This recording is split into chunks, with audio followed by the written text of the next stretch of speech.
Hello and welcome back to the channel. Today we're talking about my top 3 things you should be doing first to get a job in 2021. Hi, my name is Ash, and on this channel I share all of the hints, tips and tricks I've learned during my international recruitment career. I've worked with some of the biggest recruiting and headhunting firms in the world.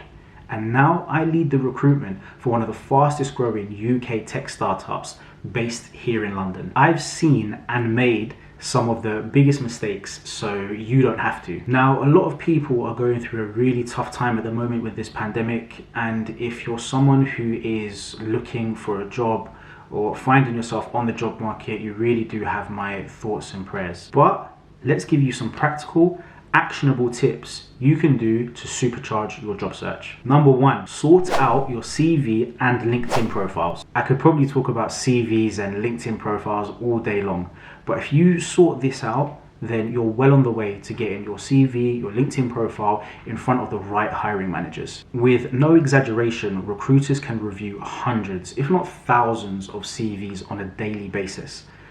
Luckily, not everyone does them very well, so you only need to do a few basics and then you can really help your CV jump off the screen or jump off the page. Okay, so take your CV, read every single sentence and ask yourself, how could I make this shorter? Being concise here is the key. Now, I understand you want to include every single achievement and everything that's really going to help sell you. However, please save this for the interview. No one, I repeat, no one is going to read through a 5-page CV or huge chunks of writing on a screen or on a piece of paper. There are a few exceptions to the rule. However, 95% of people don't need any more than 2 pages. If you're new to the job market, if you're a recent graduate, you can definitely keep it to 1. I've seen investment bankers, finance directors, tech directors, all using no more than a page and a half for their CV. And truth be told, those are usually the best ones. Treat your CV like prime real estate. Every single square centimeter counts and use it to the best of its ability. I'll make a more in-depth video about this later on, but as a start, here is a quick guide to what your CV should look like when it's laid out. Start with your name, location, and contact details at the top. Don't need to put full addresses or anything like this, like just a rough area so recruiters know whether or not travel to the office is doable in the future. If you're open to relocation, specify that on there as well. Then go with your work experience. Do this in reverse chronological order. That means starting with your most recent and then work backwards. Then education and qualifications. Having said that, if you are new to the job market, you've just graduated, you've completed a course to change direction in your career, then it's probably better suited to put the qualification and education above the work experience, as that's now the more relevant information that you want recruiters to see. And then end it with interests and other relevant information.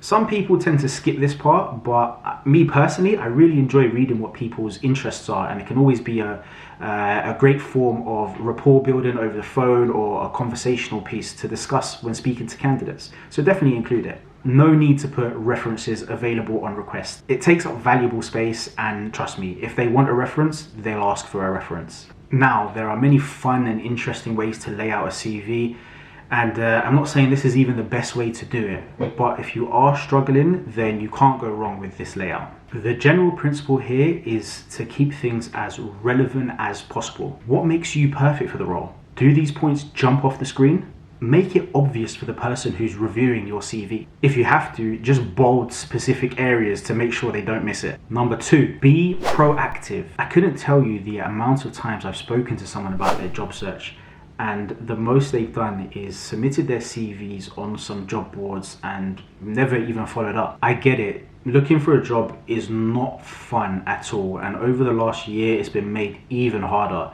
There are less jobs available and more people looking for jobs. But this means you need to stand out even more. When you find a job you're interested in, find the recruiter, find the hiring manager, call them, Introduce yourself, send them a LinkedIn message, check if you have any mutual connections that can actually introduce you. This is a really powerful one. Go that step further, stand out, make them remember you. And don't stop there. Who are the best recruitment agencies in your field?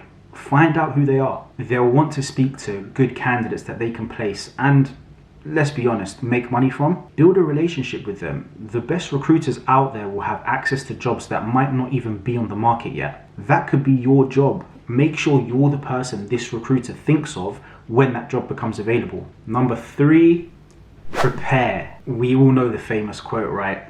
I don't need to say it.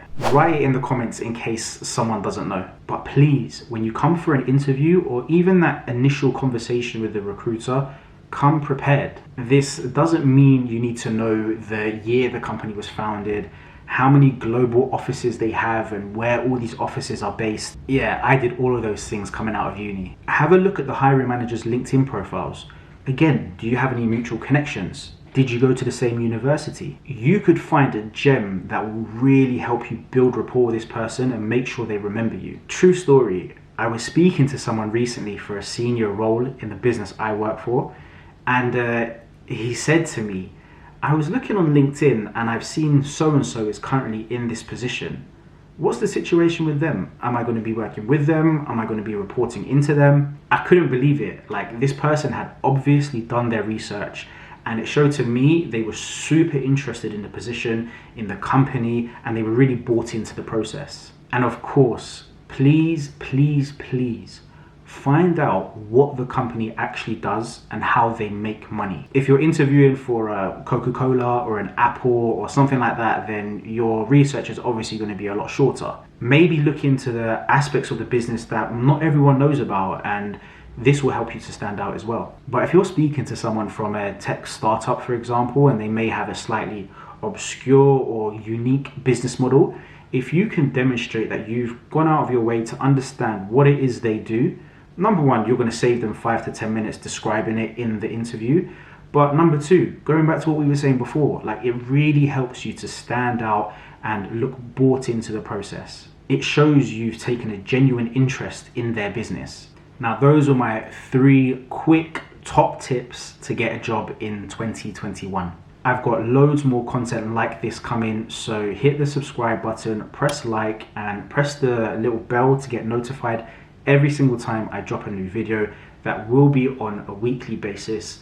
Please remember, you've got the free job search tracker in the description below, so download your own version and let it help you with your job search. I'll see you in the next one.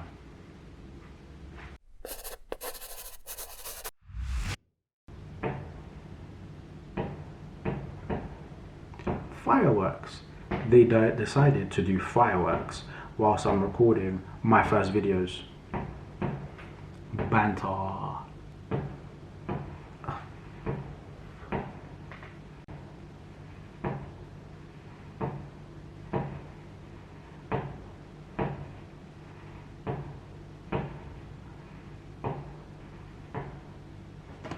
Fireworks. What's the occasion?